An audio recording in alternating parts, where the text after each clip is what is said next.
Hello and welcome to the Ice Guys, brought to you by the National Hockey Now Network. This is the show that takes you into the world of the National Hockey League. Every game, every day, from a betting perspective. With pro sports handicappers Ian Cameron, Alex B. Smith, and various guests from the world of hockey and sports betting. And now, here's your host, Ian Cameron. Welcome to the Ice Guys, presented by National Hockey Now, Wednesday, December 28th, Ian Cameron, and joined by another special guest. Happy to have him. He's been on the show at least a couple of times in the past. We've got Mohammed Jama joining us once again. Follow him on Twitter at MJ_9. Mohammed, welcome back to the Ice Guys. How are things with you right now? Not too bad. I appreciate you having me in. The last couple of days, Saturday in particular, in the NFL was a little rough. Had some bad beats, but glad to be on here with you talking some hockey. You can never go wrong. The NHL is a long season. You go through the grind, but we're starting to come out on the other side here, getting to the back half of the schedule, and looking forward to it. Yeah, no question. We're getting to the more important part of the season where games become more important and the points that are at stake become more important for teams that are obviously trying to make the postseason. Before we get into tonight's 5 games, by the way, on the Wednesday night slate, we'll look back on last night, the first night of action following the Christmas break. The Carolina Hurricanes with a 3-0 victory over Chicago. Congrats. I know Alex liked the first period puck. I should have been on that instead of the team total over 4. The one concern with that bet was even though Mrazek's been awful for Chicago, sometimes you see Carolina just really park the bus when they get a multiple goal lead, defend, not exactly look to extend the margin. And we definitely saw that last night from the Hurricanes. But a workmanlike shutout over the Chicago Blackhawks last night, 3-0 in that game. How about the Washington Capitals shutting out the New York Rangers 4-0 last night? Very impressive effort from the Capitals, especially because they're still very much a shorthanded, depleted hockey team, even coming out of the Christmas break without multiple key players on the blue line, up front as well, and still managed to get a nice victory there over the Rangers. And I've got to point out, I've got to start doing it. I've missed the mark. We've obviously hit our share of bargain bin value-laden player props over the last, several weeks, the full season. But the one I've missed the mark on and not capitalized, no pun intended, on it enough is Erik Gustafsson, this defenseman right now for Washington. He is suddenly just like scoring goals in bunches. He's been a massive point producer here the last, I would say, 5 or 6 games for the Capitals. And you could just get absolutely terrific numbers and prices on his props. And he's jumping into the play from the blue line right now for Washington. And he's made a huge difference for them offensively. And I just haven't taken advantage of it enough. And but he scores again last night, and a nice 4-0 win for Washington in that game. The mighty Bruins, so they're not going to win every game the rest of the season, you say. Apparently that's not the case. They lose to Ottawa. Look, full marks and a big round of applause to Cam Talbot, man. He was absolutely terrific last night. It's the main reason why Ottawa pulls the upset as plus 160. Underdogs in that game, a 3-2 shootout win over the Bruins. Bruins played well enough to win. It's not like the Bruins played a horrible game. They obviously controlled the play, shot advantage, expected goals, high danger, all that stuff. Definitely Boston the better of it, but all that matters in the end is Ottawa gets the victory, and their goaltender was immense in that 3-2 victory. The Islanders taking care of Pittsburgh 5-1. I mean, a lot of people liking Pittsburgh last night. It took a lot of money as well. They got up to a minus 135 road favorite. They end up losing 5-1.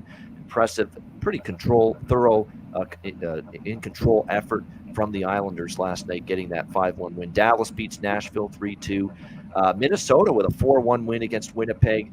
Disheartening effort from the Jets on home ice, but again, they're dealing with some injuries right now. Minnesota took advantage and a 4-1 victory, failed to capitalize and finish a lot of their chances as well in that game last night. How about the Arizona Coyotes? 6-3, very happy for me to see that result unfold, saying it took Arizona first period and full game money line split last night, and they continue to just be rock solid in terms of their effort on home ice. Now, they did have that one game they won against Boston where they got badly outplayed. They had no business winning that game. But overall on home ice, they've been solid, and they get another nice 6-3 win over Colorado last night. And Colorado continues to, when they win, they don't win easily. And obviously they've had their share of losses as well, continuing to not exactly play their best hockey with still, McKinnon and Manson on the blue line, but McKinnon especially out for the Avalanche, and they have not been nearly the same team since then.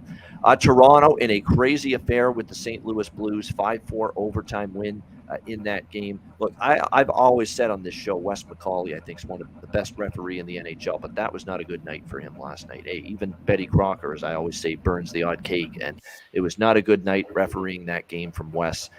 Bad calls, a lot to Toronto, but even some to St. Louis that he missed as well. And yeah, just not a good night for him, but the Leafs find a way. They win 5-4 in overtime. St. Louis continues to struggle in their own end. Again, Binnington having issues, and a great night from William Nylander again for the Leafs. He was immense in that win, gets the overtime winner, and a nice 5-4 win for the Leafs. And Leafs showing you they can win low-scoring and high-scoring games these days, and that goes a long way. Edmonton with a 2-1 win against Calgary last night. I mean, it was the Skinner show for the Edmonton Oilers. He was just spectacular, and showing you again why Jack Campbell's got the ball cap on, sitting on the bench night in and night out, because Stuart Skinner continues to give this team a chance to win every single night. He gets the 2-1 win. Best bet for the show for me, Cash, is with Vancouver, 6-2 over San Jose, as that game goes over the total. Was happy to see that. And the LA Kings, I was on them last night, 4-2. They beat the Vegas Golden Knights. I figured it was a good spot to take LA, a very riddled Vegas team. Obviously, no Jack Eichel up front, no Jonathan Marchessault up front. They were without Zach Whitecloud, Shea Theodore, two very good defensemen. And then to make matters worse, they lose Alec Martinez to injury after the first period last night against LA. So they finished that game with 3 of their top 6 defensemen not on the ice. That's hard, especially when you're that shorthanded. And LA gets the job done 4-2 over Vegas. And yes, maybe the highlight of the night outside of the Arizona cashing and the best bet on the Sharks Canucks over cashing for me was Michael Amadio, once again at plus 575, scoring a goal, playing well on that top line with Chandler Stevenson and Mark Stone. That's 3 consecutive games with a goal for Amadio there. He scored again last night. The price was insane. It was outrageous, in my opinion, and it was nice to see that come through. And obviously, Vegas is on the board tonight, once again, playing Anaheim. So, when it comes to Michael Amadio, you damn well know what we'll be doing there once again tonight as far as that game is concerned. What do you think here, Mohammed, the action from last night? What were some of your thoughts, takeaways, betting-wise? How were things with you? Just anything you want to talk about from last night? Yeah, I think Washington, you brought them up. I think from the start of the year, they were just a team that I kept trying to fade, and it just never worked out. Like, I remember I had them against Vancouver really early in the year. Vancouver kept getting up by a couple goals in Washington, and Washington just kept coming back. And at that time, no Wilson, no Backman, and a lot of those guys are still out. Carlson, although he's been back. And they just keep going. I don't know, like, they're a team that lacks foot speed. You look at their roster, it looks pretty ugly once you get past Ovechkin and Kuznetsov and a few others. But they're just a team that knows how to win. They're one of those teams, like, there's another time I had them in Jersey. Jersey was just pummeling them with shots. And Jersey loses the game 5-6-1, and you're just going, like, how? But it's one of those things where it's a team that has that winning pedigree, and no matter who's out there, they seem to be able to find a way. So teams like that are always frustrating, but good for them. I mean, they're an aging roster, and it looks like they're probably going to find a way back into the playoffs this year. And I'd like to see them have some success again, because it's been a while. LA, that was a game I was on last night. I think that team, Kopitar's not the same as he was. He's on the back 9 of his career. They've got, Doughty's not the same guy, but you look at that team, the makeup of that team from 1 to 23 on that roster, it's as good as anyone. Like, they don't have the top end, but the depth on that team is insane. Like, look at last night, right? Like, Kopitar doesn't have a great game. Fiala doesn't have a great game, but who shows up? Deneau and Arvidsson, and then you got guys like Dursey on the back end that they think are going to take over for Doughty. So I think that's a team to look out for. I would actually say that I'd probably pick them. There's no way to bet this, I don't think, but if there was a way, I would say they're probably going to be the team to last the longest in the playoffs out of the Pacific. There's just really nobody else in that division I trust. Calgary, I thought, was going to be that team, but we'll get to them a bit later, and they've disappointed. I don't know how they didn't win that game last night, speaking of Calgary, but we can talk about that. And then on a final note, like, I just want to give you props for how strong you've been with player props. I've never seen, through podcasts, through shows, I've never seen a guy that can seem to nail goal scoring. I'm a naturally pessimistic guy. I always tend to lean to this guy's not going to score. And obviously you can't bet that, right? I hate those bets with like Matthews minus 125, minus 130. I would never touch that. You could pay me to touch that. But props to you for being able to hit those and be so strong with those. And I think anybody tuning into the show would say the same. Oh, I appreciate that. Very kind words. Yeah, I mean, to me, look, if you want to be Captain Obvious with player prop and goal scorer prop bets and bet your Austin Matthews and Connor McDavid every single night, go for it. I mean, obviously, look, I'm not going to say it's a horrible bet, but, you're obviously paying the price for it there when you're talking. Usually these guys are minus 130 a lot of nights to score a goal. I like to be a little bit more adventurous, a little bit more creative, and give my overall sports betting bankroll a little more bang for the buck. And that is why I put in the time and the effort to research things like who's moving on up the lineup, who's going to all of a sudden get power play minutes. And those things are not accounted for. They are not in the player prop pricing. When a player goes from third line work, fourth line work to the second line or the top line, it's not accounted for. There's no adjustment, especially initially. Maybe in time there is, but not initially. And you can take advantage of that. Even our guy Amadio, last night we talked about him for Vegas. He was plus 575. That was the best price available at Caesars Sportsbook for him to score a goal last night. Tonight there's been a little adjustment, but not enough. Caesars has it plus 475 tonight on Amadio to score a goal for Vegas against Anaheim. Nothing's changed. He's still on the top line. He's still going to be on the number one power play unit for Vegas. The adjustment's been slight, but it hasn't been enough. And it's going to be another case where it sometimes can take odds makers, especially in this sport, which does not get the attention that football and basketball does from odds makers. It could take several games for adjustments to be made, proper adjustments to be made with the player prop pricing with so many of these guys, like a Calle Yarncroke. I'm going back to Calle Yarncroke last night. Look what he's doing now since he's been moved up to the second line with Toronto. He's cashing in plus 400 goal scorer props as well. I mean, it's endless. You can take advantage of these situations with the player moving up the lineup, getting more minutes, getting more responsibility, getting increased power play minutes, all that stuff. And sometimes it can take odds makers several games before the adjustment is made properly on the price. Take advantage of it. Yeah, and Ian, I'm sure you watched that game in St. Louis last night. I don't know do you see that shorthanded goal? St. Louis, like they literally had their whole man short was just standing around. You saw Parayko and Kyrou just standing in front of the net. They might as well have had their gloves shoved up through their hockey pants. It was like completely useless. You got Binnington swimming around like he's some sort of fish flop. Like all game he was flopping around in his crease. I mean, yeah, I did have St. Louis plus 170, and I don't know, like it was close, but it was just frustrating to watch that team because you see the ability and you see the glimmers and the sort of the flashes of brilliance, if you will. And then for other parts of the game, you're like, how is this team even playing in the NHL? Right? And you get to Toronto. I know that game was higher scoring last night, but man, that team, ever since Keefe took over, their neutral zone play and the way they shut you down is certainly next level. A lot of people, the media talks them up as this big offensive type team, but to me, they're much more of a defensive team that when they get a lead, they're very tough to come back on. And obviously their goalies, Samsonov and Murray, have outdone expectation, and we'll see if that can last into the playoffs. But I'm not a Leaf fan by any means, but I do have confidence, or I would worry as an opponent having to play them in the playoffs for how well their ability to shut you down defensively.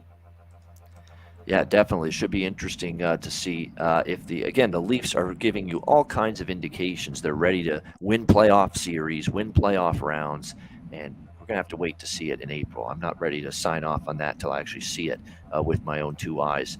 Speaking of seeing it, we're going to see what's ahead of us here tonight on the Wednesday NHL card. We've got 5 games, and we will begin with Boston and New Jersey.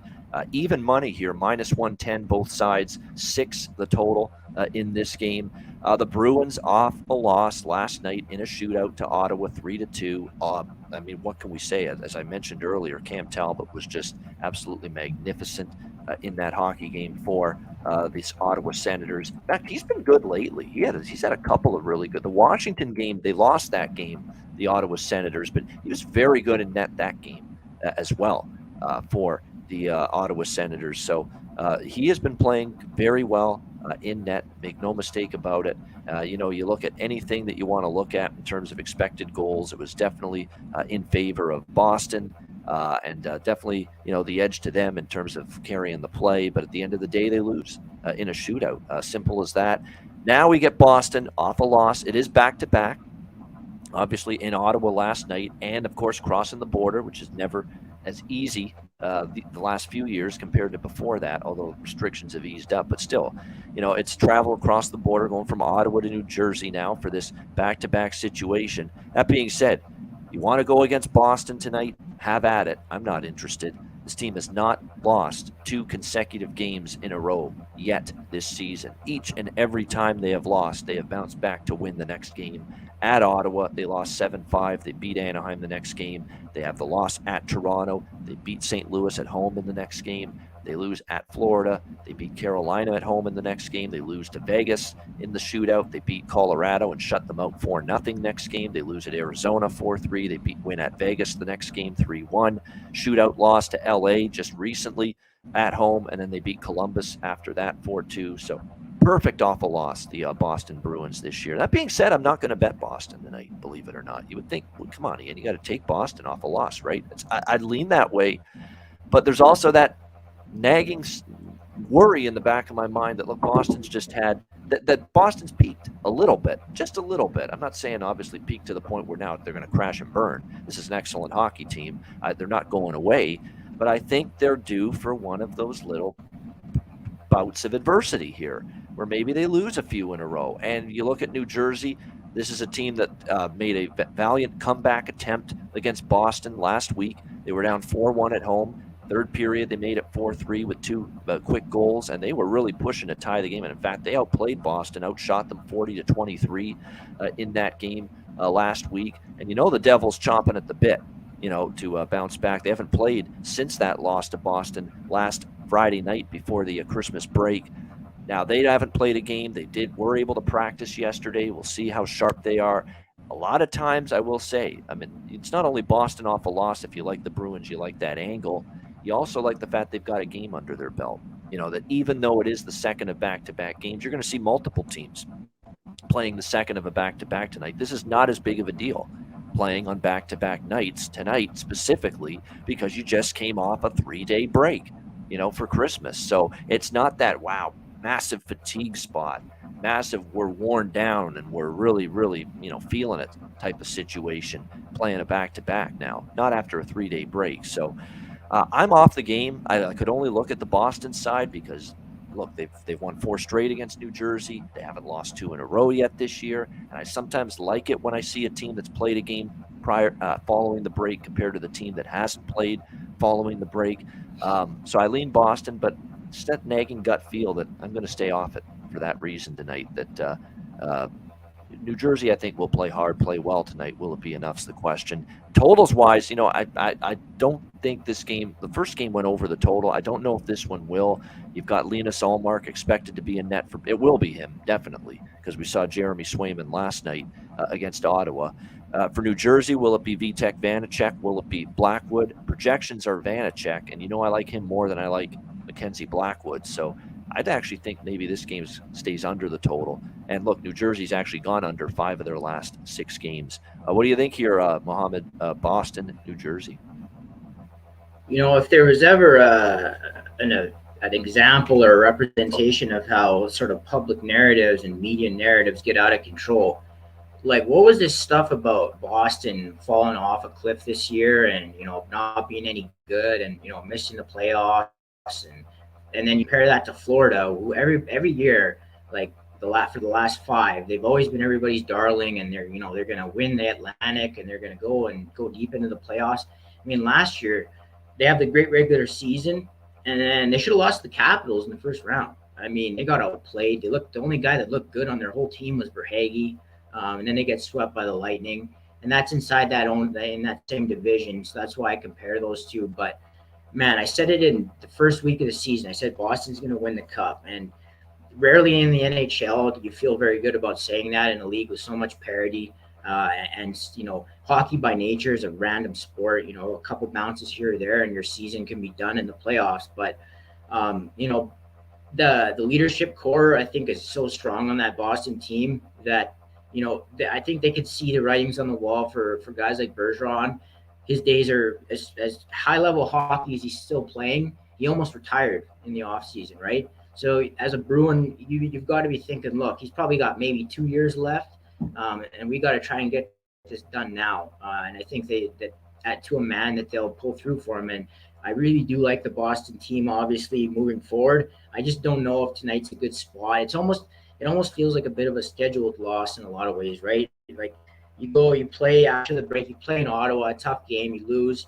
You got a New Jersey team that is going to want to come out after the break, after looking pretty, I don't want to say like garbage, but they just couldn't get anything, couldn't gel. They couldn't get anything together the last few weeks before the break.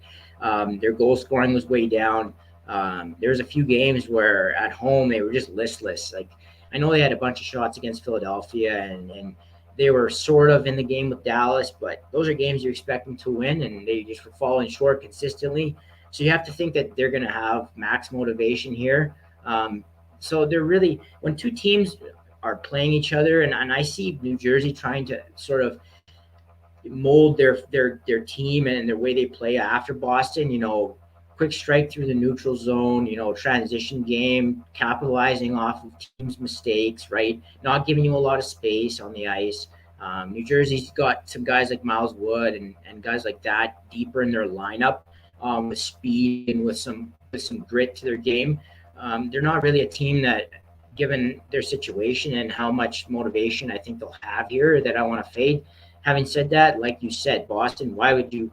There's no value in this game. Like, I don't understand. If you're picking this game, you might as well just flip a coin, really. Same with the total. I mean, this could be 3-3 going to overtime, or it could be, it could be 6-4, or it could be 2-1, right? So it's just a stay away. I will say with Boston, I think the biggest difference for them this year is obviously the resurgence of DeBrusk. I think him getting back to his former levels and seeing him play at this type of speed, because he's a guy that can skate really well, right off the wing, get those chances off the rush. You're seeing a lot more of that from him. I think it was good for everybody that Cassidy moved on to Vegas. He's obviously doing well there, and it looks like just the depth guys, or the second line, really has come to life for Boston since then. And then you get Krejci back from overseas, who's probably one of the most underrated players in the league.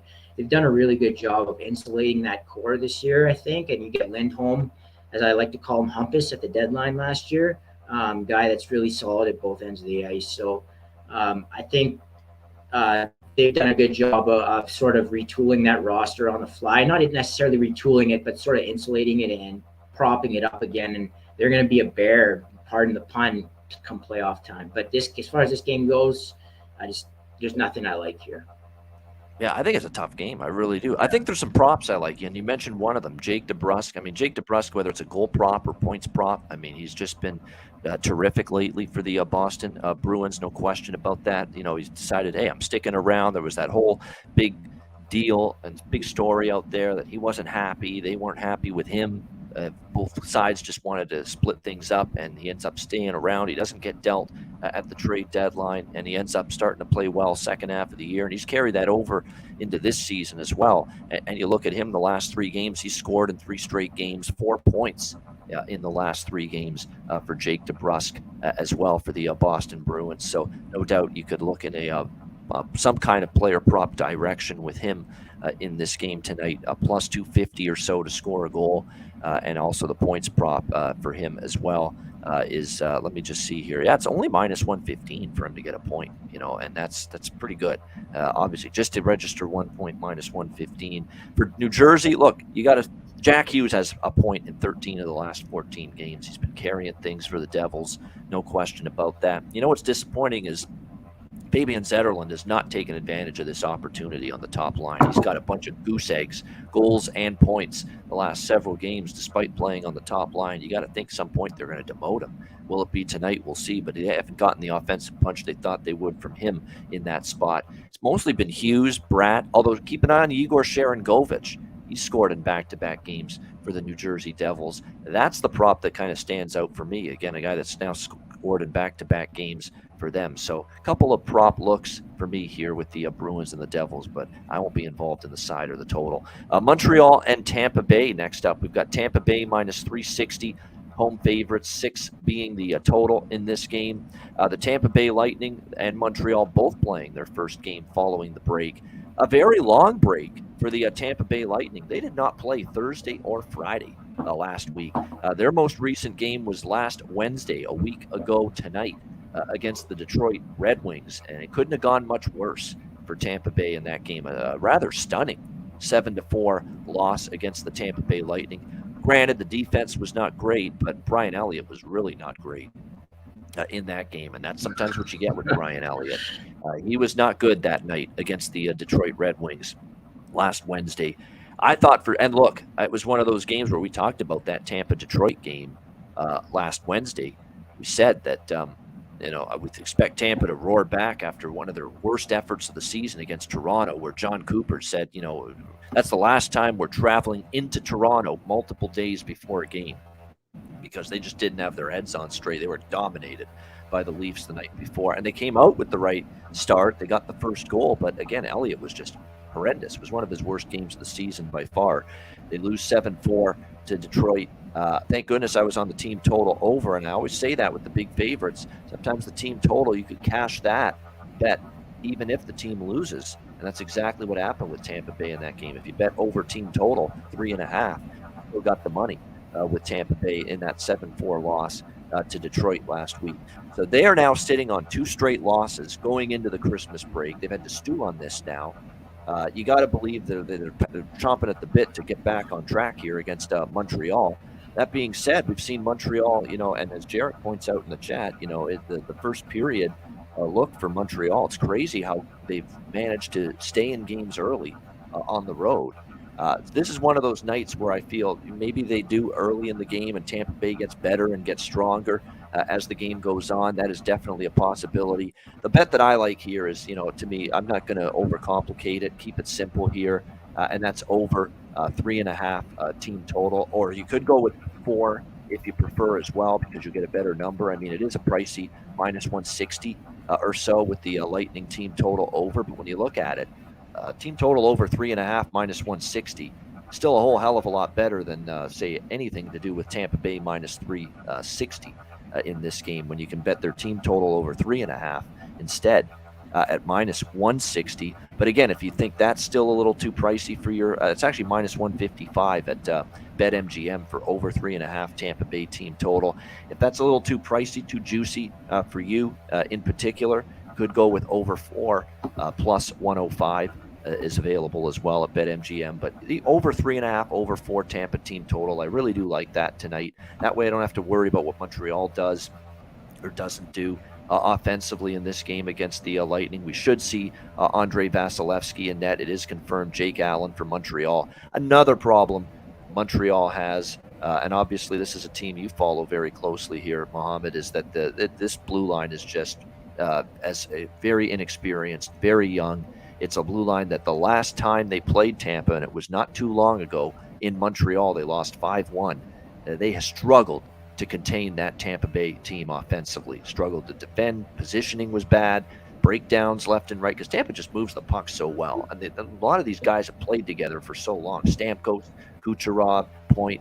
I mean, they've all been together for Killorn. I mean, they've all been together for a long time. The synchronicity and the chemistry and the timing and the rhythm on the ice is there with this team, and Montreal couldn't handle it, and it's because of the youth. I mean, when you're trotting out on this Montreal blue line, Caden Gooley, who's going to be good in time, but he's still very young, Arbor Jacki has made a career of himself out of nothing, and he deserves all the credit in the world for him, but they got him playing a shit ton of minutes. He's going to struggle from time to time with it.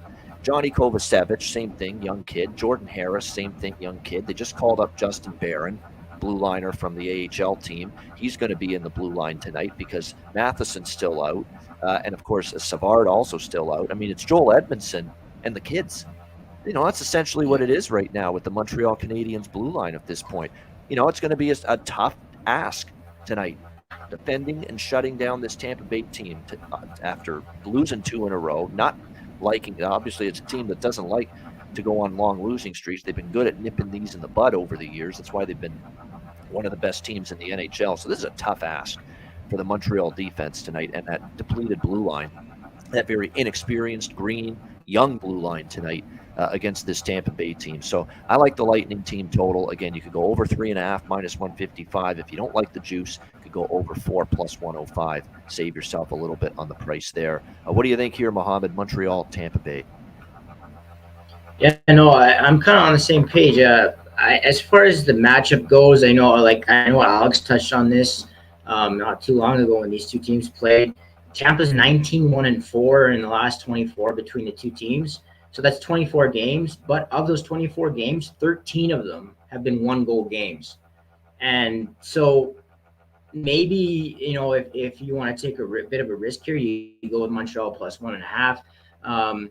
Maybe you go with Montreal in the first period plus a half a goal because, as the guys in the chat have been pointing out, and I know you guys pointed out, Montreal's only trailed once all year on the road. So that might be a look. For me, I think you just want to – I think the safest bet is just goals. I think I have a bet. I hate juice. I never lay anything more than 125, honestly. So I would just go with over 6 in the game. I think Suzuki and Caulfield have been a little quiet. I think they started to get a little fatigued. If you look at their lineup, Drouin's been playing pretty good, but he just hasn't been producing. Gallagher's been out. That guy's been off the grid, by the way. Like, I don't know, he doesn't answer any texts. He doesn't go on social media. He was telling me the other day, I don't know if he's getting heat from fans in Montreal. I don't know, but they need him back. Anderson's been quiet. So I do expect Montreal to come out. And one thing that Montreal can do is skate throughout their lineup. Obviously, they've got a lot of youth on their blue line. So what does that mean? They're going to give up goals, but they're also going to be able to transition the puck and get some odd man rushes. And if they can capitalize, which has always been an issue with that team, if they can capitalize and get a couple goals. If Montreal gets ahead in this game at any point, if they get up 1-0 in the first period, if they get up 2-1 early in the second or late in the first, the game is an auto over because Tampa's going to start chasing the game. And Tampa's going to get 1 or 2 on the power play. So I think at 6, I think it's a great play to the over.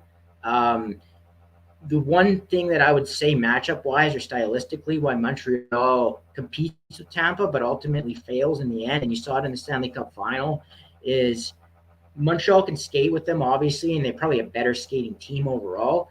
But the problem is that Montreal, they'll get 4 or 5. They've been like this for years. 4 or 5 great chances, don't capitalize. 1, 2-on-1 the other way in the net. Right, and it's a huge momentum zapper. Even when they had Price was frustrating with that, where Montreal would have a bunch of territorial play, and then one chance the other way, goal. And I would like this over better if it was in Montreal, just because Allen, for whatever reason, all year has given up goals on the first shot of the game. He's done it 4 times in Montreal.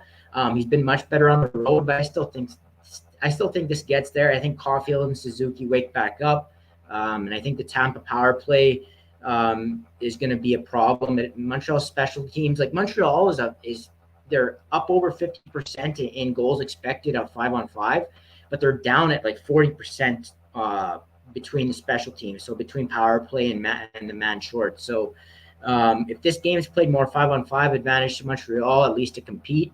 But the more power plays they are, that shifts to Tampa. So sidewise, if I was going to take a shot, maybe Montreal. Because the price is whacked. They've been whacked all year. But just over 6 in this game. This game should see goals. Yeah, I mean, there's a lot of ideas running through my like. I don't think Montreal first period's terrible because of just how they've been good coming out on the road here lately, and the first period numbers for Montreal on the road have been good. They've only trailed by once this year after the first period on the road. I mean, it's been pretty remarkable. But at the same time, this is one night where you also kind of think, well, should Tampa Bay come out firing here tonight in this game? First period, both teams to score might be a good bet, actually. In this one, you'll get a good price on that. I could definitely see that. I definitely think you're going to see this Montreal or the Tampa Bay team, look to respond. They're not going to be happy with those two losses before the break. And look, the one thing Tampa Bay's done consistently is score goals against Montreal of late. They got 5 past them last December. Last April, they scored 4 against Montreal. And then, of course, the 5 spot they put up just a couple weeks ago in Montreal. I mean, so if you've been betting over team totals with Tampa, you've been doing pretty well the last 3 times they've played Montreal. I lean over 6 as well, like you. You like the over full game. The one issue I've got with the concern, I should say, because I would lean that way too. The one concern I have with it is Vasilevsky's getting his groove back right now for Tampa Bay. He has definitely played very well the last, I would say, 5 starts. 5 straight starts of 2 goals or less for Andrei Vasilevsky. So starting to get his form back once again. And I remember that Toronto game, the last start he made before the break, 4-1. They lost that game, but I'm telling you what, Vasilevsky, without him, it could have been much worse. That game, it could have been 8-1 Toronto that night. He was spectacular, I thought. And I was just going to say that is my one concern. Vasilevsky just traditionally plays very well against Montreal.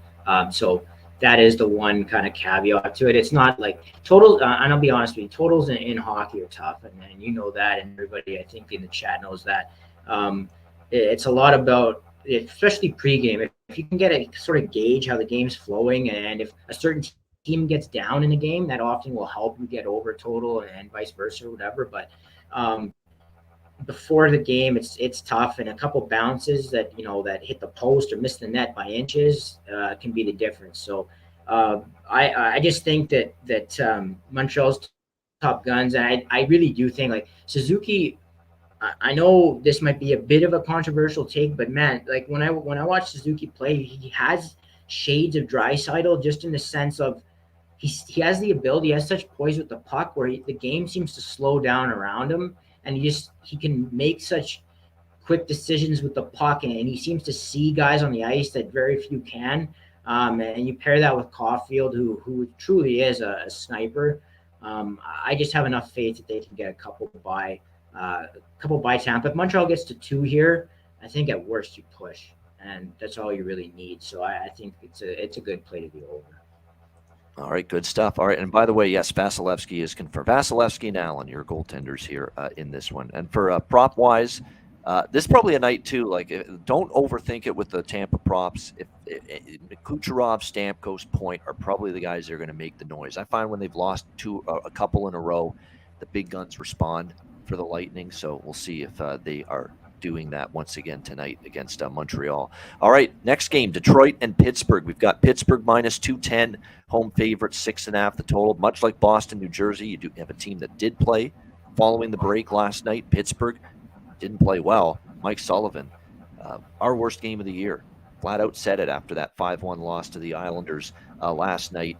They're on a back-to-back looking to rebound. Detroit playing their first game since the Christmas break. So, again, if you're looking at that angle of the team that's played a game got the game under their belt versus the team that doesn't, it says advantage Pittsburgh in this game. I don't know if I want to lay a 210 price with Pittsburgh here in this spot, though they have completely dummied Detroit the last several meetings. Pittsburgh 6-1 in the last 7 head-to-head meetings against the Red Wings. A couple of ugly ones. The last 2 times they played Detroit. 1 in Pittsburgh, 1 in Detroit. How about a combined score of 18-4 in favor of Pittsburgh? Like, they have really handed it to the Detroit Lions here, or to the Detroit Red Wings here the last 2 games. It just happens every now and then. You get your sports mixed up. They have it's you know what, 18-4. I'm talking like a football score. 18. When I put numbers like that, that's what got me all fucked up there. But yeah, Pittsburgh 18-4 combined score last 2 meetings against the Detroit Red Wings. That's pretty hideous. And now Detroit is coming off that huge win against Tampa, 7-4. A lot of that was just Not a good night in net from Elliott going into that one. Pittsburgh, I think, wants to tidy it up defensively. They said too many gaffes with the puck, too many mistakes. They gave up 42 shots, way too lax defensively in that game. This is just a game I feel I'm going to stay off. Like I say, I'm being a little more cautious. I was like this yesterday as well. First day after the break. I'm being a little more cautious here as well with this game tonight, because I could see Detroit hanging around. I could see Pittsburgh whipping them. I could see it going under. I could see it going over. Could really see a bunch of different possibilities. Ville Husso and Casey DeSmith, not confirmed in net, but projected right now. We don't have a goalie confirmation on either side yet who will be in net. This is more of a prop game for me. Rickard Rakell has been where it's been at for the Pittsburgh Penguins. He's been very good on that top line. Wouldn't argue with maybe a look on the player prop with him tonight, either goals or points. Jason Zucker's come back from injury, but kind of has struggled since he's been back, so I'd probably wait to see if he gets going. Brian Rust has got 2 goals and 2 points in the last 3 games. Not a bad possibility there. As far as the Detroit Red Wings are concerned, it looks like in their lineup, Adam Ernie's up to the second line. That's always something to factor in, because it seems like when he gets those added opportunities, he can sometimes chip in. Berggren, I keep waiting for Derek Lalonde to put him on the second or on the top 6 forward group permanently. Hasn't happened just yet, but Michael Rasmussen, by the way, keep your eye on him. He's on the top line right now for the Detroit Red Wings, at least before the Christmas break he was, with Dylan Larkin and David Perron on that top line. And Michael Rasmussen before the break, how about 5 points in 2 games against Washington and Tampa, including a 2-goal, 2-assist effort against Tampa Bay in that 7-4 game. So definitely looking at this as a spot maybe to look at some props involving maybe Rakell, Rust on the Pittsburgh side, Rasmussen, perhaps Ernie on the Detroit side tonight. What do you think here, Mohammed, with this one, Red Wings and Penguins? Isn't this just sort of an ugly game? Like, I know these two teams met back-to-back years, I think, in 08, 09, and 07, 08. In the Stanley Cup final back in the heyday of the Red Wings, and Datsuk and Zetterberg were still around. But at this point, this is just a game that I don't have much feel for. I think, Pittsburgh should win, but at that price, why? Like, I would advise anybody that bets the NHL or even bets in general, never lay a -210. I especially in the NHL where there's so much variance, right? I just don't see the point. Maybe you could go -1.5 on Pittsburgh, but I don't even like that. I think if anything, maybe you can slide under the total here. I mean, Detroit's 8th in the league in expected goals against. I know a lot of people are kind of high on Detroit. To me, I know they have a lot of youth on that roster and they do have some promise, but I just don't know if they have the talent to really push in the next couple of years for a playoff spot. Defensively, I think they're sound. I think that Lalonde is a good coach coming from the Cooper tree. I think they do a good job most nights of suppressing scoring chances and hanging tough. They have some grit, but they're not really a team I trust to score enough goals on a nightly basis to have success. So Pittsburgh is a team that's been trending under at home lately. For whatever reason, they sort of play more offensive hockey on the road. I wouldn't want to, at the same time, I wouldn't want to be fading Sid. Like Malkin right before the break, Malkin was looking real good, like all over the ice, pounding the puck, like making sure, like that Ranger game sticks out in my mind where he was out on the ice. They were up 3-2 and he just would not let the Rangers get out of their own end. So when you have Malkin playing like that, that's a dangerous team. They're off a bad loss. Pittsburgh probably wins this by at least a couple, but it's just a stay away from me. Yeah, for me, it's mostly props I'll be looking at, and the ones I mentioned are definitely the ones I am going to be looking to bet here, those players I mentioned just a few seconds ago. All right, that is the first half of the Wednesday card. We will be back to break down the second half, the last 2 games, if you will, of the card: Vegas, Anaheim, Calgary, Seattle, in just a few moments. But first, we'll hear from our sponsors, Ramco. All right, whether you or your team's game is on the field, screen, racetrack, or the ice, Gramco is for the game. Grown by farmers who spent years developing premium hemp genetics, Gramco provides customers with consistent quality Delta 8 products ready for any occasion. Gramco currently offers numerous Delta 8 products such as vape cartridges, disposable vapes, pre-rolls, gummies, wake and bake coffee, and more. Gramco offers an enjoyable legal high delivered discreetly and directly to you, and is also available at many American retailers as well. Get the best Delta 8 cannabis products on the market shipped quickly and discreetly from Gramco. If you visit www.thegramco.com, use promo code ICEGUYS, you get 25% off of any order, and all orders on the site that are $50 and higher are shipped free with standard shipping. So live elevated with Gramco and check out their wonderful Delta 8 products today.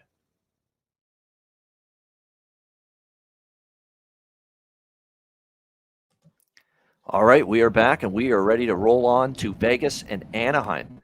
Next up, Vegas minus 180, road favorites, 6 the total in this game. Vegas obviously losing 4-2 last night to LA. And you talk about, again, all these teams on the back-to-back tonight that played last night. Boston has won, Pittsburgh has won, and now you have Vegas here in this game that played last night. Of all those back-to-back situations, this might be the easiest to deal with if you're Vegas. Think about the situation. You played in LA last night. You play in Anaheim tonight. There's no air travel. You stay in the same hotel.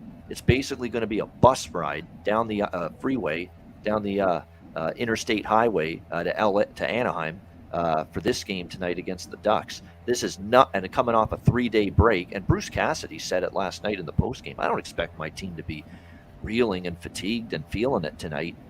Playing this back-to-back, you're coming off the 3 days where you ended up playing, obviously, 3-day break over Christmas. You played last night. There's no major air travels to get from LA to Anaheim, so it's definitely they can handle this, Vegas. I don't expect them to be fatigued. I don't expect them to be dragging ass, if you will, tonight as they take on the Anaheim Ducks in this game. And certainly they get the right opponent to bounce back. And look, I've not loved the Vegas team from a health standpoint lately, and they've been up and down, but a lot of it's been obviously injuries that's played a huge role, and I am concerned about that a little bit tonight in this game where, look, last night they were without Zach Whitecloud and Shea Theodore on the blue line. Both of them are going to be out again tonight.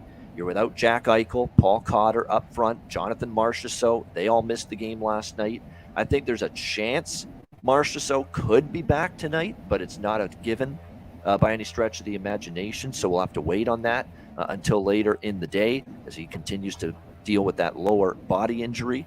And then, of course, you've got the injury sustained last night in the game against Los Angeles by the former King, Alec Martinez, who left the game after the first period, blocked a shot, didn't come back, and he might also miss this game tonight for the Vegas Golden Knights. So they're very much a depleted team. It's not like I'm in love with taking them here minus 180, but I do think, they get the right team. If this was like playing at Edmonton or Colorado, even Dallas, some of those at least upper echelon playoff bound foes in the Western Conference, on a back-to-back, you're going to have a tougher time with all these injuries. This is the Anaheim Ducks who, that's usually what cures anybody, when they lose the previous game. They're the ultimate team to bounce back and get right against.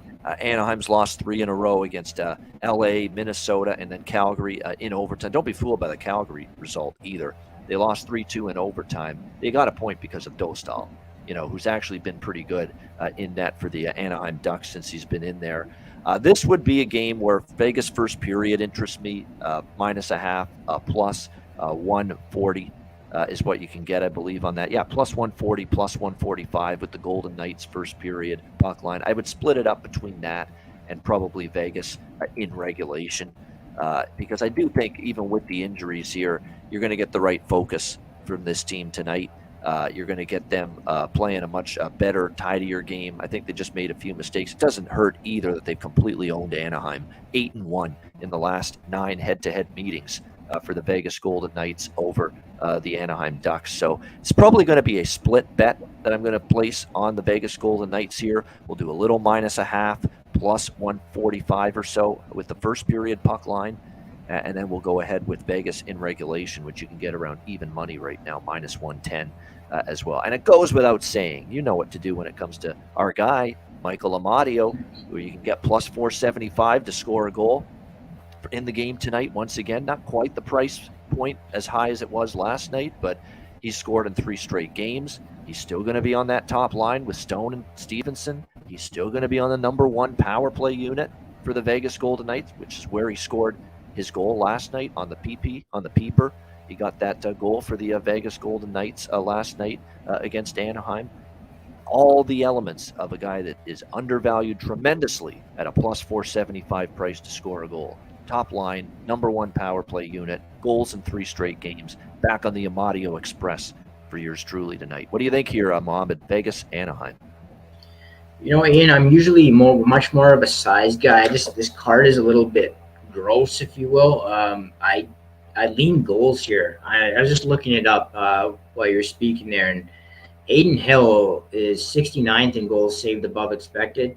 He's not a guy stylistically I love or athletically. I saw him play here live this year in Edmonton. I find him to be a little slow laterally. I don't like some of his mechanics in net. Not that I'm a goalie coach or anything, but I've watched enough hockey and I coach lacrosse, and so I feel like I'm qualified enough to comment that I just don't like the way he sort of looks in net and how he reacts to the puck. So I'd either look to get up and over 6, or maybe take a shot with Anaheim over 2.5. That's a team that, their depth is a real problem for obvious reasons. But at the same time, they still have a few guys that can show up on any given night and score a goal or two. So I think this might be a game where Zegras can take advantage of a banged up Golden Knights blue line. Henrique is a guy that can show up in spurts. They have a few guys that can score. Klingberg's been better lately. I think Anaheim might be able to get a goal on the power play, and then from there you only need a couple more. So I would look at maybe goals for Anaheim or goals in the game in general, and I can't argue with Amadio as a good prop look. You're the prop guy. I would just, anybody in the chat, defer to Ian for those. But yeah, I think Vegas, on a back-to-back, yeah, it's not a lot of travel and everything, but just generally when you're playing a second game in 24 hours, your legs are, you have a little bit more built up lactic acid and you're tired. And at the same time, you're also going to be a little sloppier in your own end. But you're also going to be a little bit better in better rhythm. You're not coming back from a long stretch where you haven't gone and played at game speed in a while, right? So maybe Vegas gets up early and Anaheim can answer a little bit here. But yeah, I would lean just in terms of who's in net here. And if I would expect Dostal to play, but man, if it's Gibson, hammer the over. Gibson, much like Hill, Gibson looks shot, and anytime that guy's in net, you can't go wrong with going over. But yeah, in general, I look for. It's not a maybe. It is John Gibson tonight for Anaheim. Okay, yeah, hammered. Yeah, I would. You know what? I would strongly advise taking this over then. So Grant, just from I like this over. I really like this over now with Gibson. Yeah. Yes, it should be Aiden Hill. I would be stunned if it's not Aiden Hill after for Vegas in net after we saw Logan Thompson get the start last night for the Golden Knights against the Los Angeles Kings. So I fully expect, obviously, to see Aiden Hill tonight for Vegas in this one. So the over is probably not a bad consideration as well because of that. Over 6 minus 120. What's the series history been? It's actually been an over series recently with these two teams, 5-2 to the over in the last 7 head-to-head meetings between the Golden Knights and the Ducks. So I would lean in that direction as well, over 6. Yeah. And sorry, Ian, but and Gibson for that matter too, just in terms of goals above expected saved. I was touching on how Hill's 69th, Gibson's 70th. So you're getting two guys that they're not gonna stonewall the opposition. And I think Anaheim's a team. You see this all the time. We're getting into the back half of the schedule. I'm not quite there yet, but we're well into the season now. Teams that are out of it start playing a lot looser, right? And what's Anaheim got to lose? They're going to want to try and go out and score some goals tonight, right? So I think this should be a 6.5, and so at 6 you got to play over. Yeah, no doubt. Let me see what Anaheim is on extended rest this year. I'm always interested on extended rest. They are 1-0, but just the one piece of data to go with that, and 1-0 to the over as well. But again, very limited sample size, so you can't make too much of a big deal of that. All right, final game on this Wednesday slate: Calgary, Seattle. We've got Calgary minus 115, road favorites, 6 the total in this game. This is another example of team that played last night versus a team that did not play last night and has not played since the break. Calgary at home against Edmonton last night. They lose 2-1, but man, unfortunate to lose 2-1 to the Oilers last night. Did everything but tie that game against the Oilers late. I mean, poor Backlund, he hits the goalpost in the dying seconds last night. They were just all over Stuart Skinner, and Skinner ended up holding the fort and really stealing 2 points for the Edmonton Oilers last night against Calgary. So Calgary looking to bounce back tonight as they take to the road and face the Seattle Kraken. Seattle actually beat Calgary earlier this season back in November at the Saddle Dome. 5-4 was the final score in that game. We'll see if Calgary can avenge that defeat here tonight as they take on the Kraken. You know, it's going to be interesting, but you look at Calgary, 16-3-7, but boy, things could be so much better for them, to be quite honest with you. I mean, if you look at expected goals and for and against and all this stuff, you know, Calgary's like right up there in terms of top 5 team in the NHL. It's kind of mind-boggling that it's just been so up and down. And the thing is, they have not gotten timely scoring. You know, the offensive well was running dry, especially earlier when the Flames were struggling to score goals. That's number one. And number two, you know, Markstrom's been leaky at times this year, and he's not been up to snuff, up to par. And then Vladar has been great some nights and not so good other nights. So Deegan goaltending has suffered, and they flashed up a graphic during the game last night. Calgary has scored 1 more goal this year than they did last year at this time. Think about that. The Flames have scored 1 goal more this year at this time as they did last year than they did last year. So they're actually scoring, and that's with Tkachuk gone and Gaudreau gone, and everyone was just you know, frightened how things might go offensively for them this year without Gaudreau and Tkachuk. And yet they've scored 1 goal more at this time this year compared to last year. The bigger issue is they've given up way more goals so far this year compared to last year, and that is where the problem lies for the Calgary Flames so far this season. Goals against has gone way up, even though they've actually scored 1 more goal than they did last year at this time. Seattle, they lost 6-5 in a shootout to Vancouver before the Christmas break. A stunning loss because they looked like they were going to win their 3rd in a row, and then Vancouver rallies to tie it in the 3rd period, and then they win in a shootout by a score of 6-5. We'll see how they fare here tonight. It's Philip Grubauer getting the call in net for the Kraken tonight. We should expect Vladar on the back-to-back to be in net here for Darth Vladar, as they call him in Calgary. We should expect him to be in net for the Flames. It will be Grubauer for the Seattle Kraken. He's still looking to find his form. His last start against Winnipeg was a lot better, a 3-2 win for Seattle, but it was a bad spot for the Jets. They didn't generate much. They only had 17 shots on goal. They really, didn't really get things going offensively. So it was a good effort from Grubauer, but he probably still needs to show more because he had given up 7 in the 2 previous games before that. His overall numbers this year, 3-5 win-loss record, 3.29 goals against average, 882 save percentage. So he's still got a lot to show me moving forward. I like Calgary here a little bit in this spot at minus 115 with the Flames as a short road favorite in this one. The over, I would go in that direction as well. Each of the last 2 meetings have gone over the total between the Flames and the Kraken with 5-3 and 5-4 final scores. I would look in both of those directions tonight. Flames money line, Flames and Kraken over the total as well. What do you think here? Last game on the card, Mohammed, Calgary and Seattle. Yeah, Ian, I think you read my notes on this game. Calgary's in expected goals are top 10, both for and against. And now, granted, Seattle is up there as well in both categories, but I think you're getting a game here where you have a team that's sort of overachieved all season, playing a team that's underachieved. And I think when that meshes in the NHL, and the NHL in terms of betting is very situational, and you've got to take advantage of certain spots. And this is almost like the perfect storm here, where you've got Calgary not only struggling record-wise, but they're off a loss. They're on a back-to-back. So the bookmakers, the odds makers, they ding them for that automatically. You got Seattle, who's been good at home, off rest, but again, it's off of extended rest. That's not always the greatest. Um, Calgary's made up. This is the thing you got to understand is Calgary's made up of all veterans. They're probably the oldest team in the league. So who do you want to trust more than Calgary to rebound off of what was the worst, I think, from just games that I've seen this year, easily the worst loss of the year, the most fraudulent loss of the year. Like Edmonton could not get out of their own end. Like they spent the entire third period hemmed in their own end. They couldn't possess the puck. It honestly looked like a midget triple team playing a peewee team. It really did.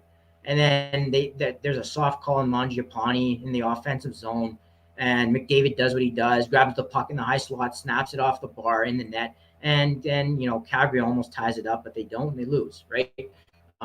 That's hockey, and that's why hockey is such a frustrating sport as a bettor, as a fan, as a whatever, right? Things can just swing so quickly, and in ways that just don't feel right. And I think Calgary has a leadership core in that room. I trust Sutter. I trust guys like Kadri and Huberdeau and Lindholm and Backlund and guys like that to step up and say, look, like this is a team that's ahead of us in our division. The travel's not that bad. The game ended relatively early last night. It's not like they would have been getting into Seattle at 5 a.m. or anything like that. So I think you can trust Calgary here to respond, rebound, and win this game. The total I don't have too much of an opinion on, just because I do like Vladar. I think that he's a guy with promise, and he's got that big frame, that prototypical like NHL type frame where he's got long limbs and he's able to get across the net pretty quickly. He's an athletic guy, so don't know if I love the total, but I would lean over with you. But I just got to go with Calgary here. I think they know their season's in the balance here, and Seattle's just begging to start losing here and giving up goals. They're still a team I don't trust to keep the puck out of their net. And two teams that play relatively similar styles, like they like to get in on the forecheck. They like to play physical. They like to turn the puck over on you. Calgary's just got the better horses here. And Calgary is 4-1 all time against Seattle. Their one loss coming earlier in the year, which is maybe even another point in their direction. So, give me Calgary. Calgary Flames on the money line here. All right, Calgary on the money line here, -115 for Mohammed in this game. There's some line changes for Seattle. Burakovsky, Bjorkstrand, Wenberg, they're all going to get more power play minutes, it looks like.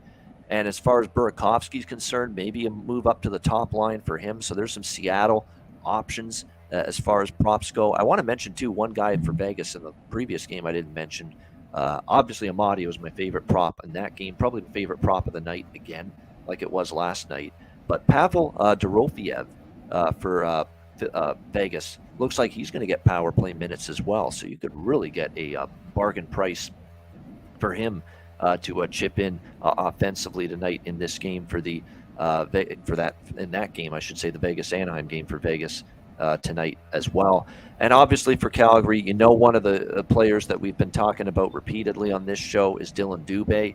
Obviously nobody put the puck in the net last night, but assuming Daryl Sutter doesn't make too many changes, and he shouldn't. I mean, it's not like, hey, we got to make all kinds of changes last night because we lost. No, he played a damn good hockey game. Skinner was on fire, stole the game for Edmonton. It's not like he played horrible.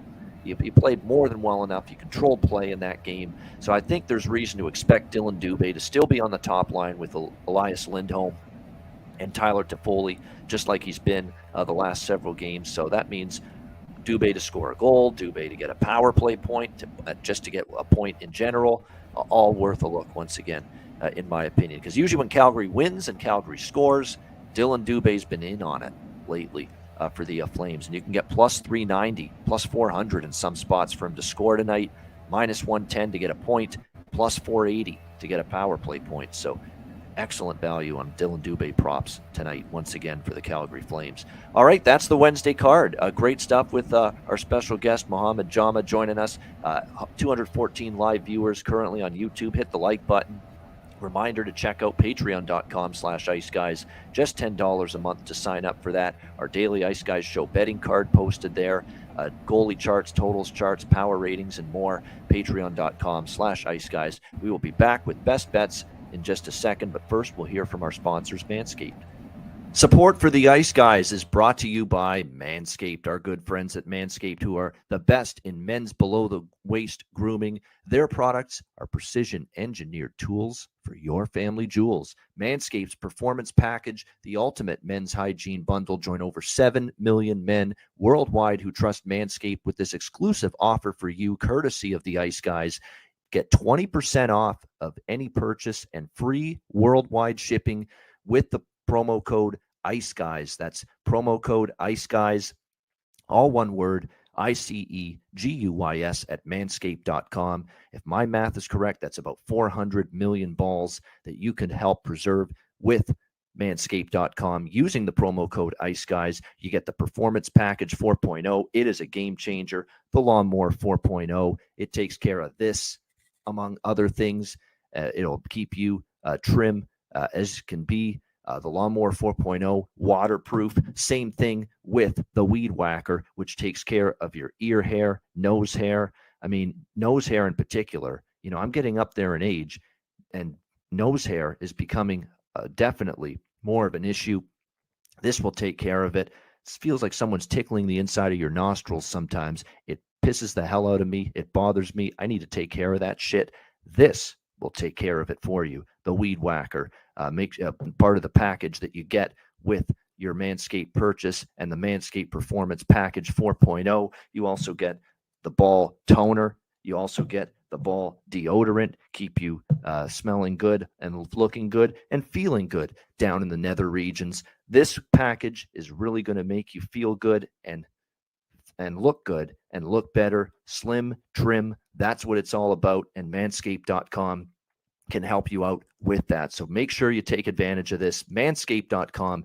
Get 20% off and free shipping with the promo code IceGuys at manscaped.com. That's 20% off with free shipping at manscaped.com, and use the promo code IceGuys. Unlock your confidence and always use the right tools for the job with Manscaped.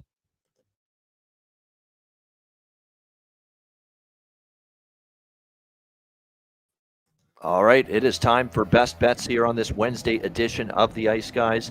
We will start with you, Mohammed. What do you like for Best Bet? So, Ian, just a couple things before I get to that. In that promo, you're saying you're getting up there in age, man. You're still a young dude. I don't know what that's about. But in all seriousness, I just want to say thanks for having me on here. I think you do a great job. Day after day, you're so consistent with the content. And you do it in a way that I think really involves the viewers. I think everyone in the chat will attest to that. I think people really appreciate what you do. And for people in the chat, thanks for joining us and contributing. I don't know if I've seen a more, just in general, like a more positive chat. You guys are always helping each other out and providing advice. Nobody's in there, oh man, I just hit a five pick parlay last night plus 1050, and and banging their chest. I think that's great to see. So good job by everyone. For the best bet, let's just go. It's between that over in Anaheim and the Flames money line. Let's just keep it simple. We'll take the Flames money line. I think this is going to be a playoff type approach for the Flames. I think they're going to go in there and get a lead and do what they need to do to get out of Seattle with a win. I just think they're the better team, more desperate situation, and I think they get the win in Seattle tonight. All right, there we go. Calgary minus 115 against Seattle. Best bet for Mohammed Jama here, our special guest on this Wednesday edition of the show. And yes, our chat largely, I think we had someone with some, I'm just noticing it actually a few minutes ago, and I was late to notice it, some oddball type weird comments going on. But other than that, that's about the worst it is. I mean, we have usually a very good chat. They can, and you're right, they're not thumping their chest about winners too much. It's good to do that, but it's not your sole purpose to in the chat. You're providing info. You're commenting on what we're talking about on the show. It's great. It's a great chat. It's a great community that we have built here with the Ice Guys show, and we love it. We thank everyone, obviously, that tunes in, participates in the chat, and tunes in, watches the show, and also listens on the podcast version of the show as well. All right, my best bet here for this Wednesday card, I'm going to go with Vegas in regulation, -110. Yes, I know they're banged up, and I remember I'm kind of going against what I said yesterday, saying I want to fade Vegas with all these injuries. It's one thing to fade them against a competent, capable Los Angeles Kings team, and it's a totally different story fading them fading them with an Anaheim team that can't get out of their own way, that is going to have John Gibson in net tonight for the Anaheim Ducks, even though Lucas Dostal's been the guy that's keeping them competitive in recent games.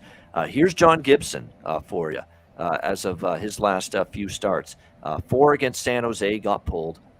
Carolina gave up 3. Minnesota, he gave up 4. Seattle, he gave up 5. You get the point. I mean, he's just not been good this year. 5-14, 3.99 goals against, 896 save percentage. Vegas is banged up. There's questions about whether Marchessault comes back. There's questions about whether Alec Martinez comes back after he blocked that shot last night. Still very shorthanded. But even this shorthanded Golden Knights team, I think, has enough in them to get past this woeful Anaheim squad tonight. Vegas, -110 in regulation for my best bet here for this Wednesday night. All right, that'll wrap up this edition of the Ice Guys. Thanks to everyone in the chat for joining us. Hit the like button on the way out. We appreciate it very much. A reminder, the Ice Guys is live 7 days a week, Monday to Friday, 2 p.m. Eastern, Saturday and Sunday, noon Eastern.